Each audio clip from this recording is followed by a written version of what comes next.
અને કોન્ટ્રાક્ટરોએ અહીંયા આગળ નદી કિનારા ઉપર મોટું મંદિર પણ બનાવ્યું હતું એ લોકો, અને ત્યાર પછી એમનું કામ આખું પૂર્ણ થયું હતું.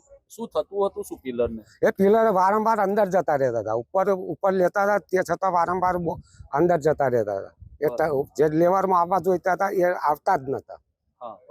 ત્યાર પછી એ લોકોએ માતાની માનતા રાખી, ત્યાર પછી એ પિલરનું કામ પૂર્ણ થઈ ગયું. ત્યાર પછી આખો બ્રિજનું કામ પણ પૂર્ણ થઈ ગયું. જ્યારે પુલ બાંધતા હતા અને સફળતા નથી મળતી, પણ માતાજીનું મંદિર નાનું બાંધવાનું કહ્યું અને સફળતા મળી.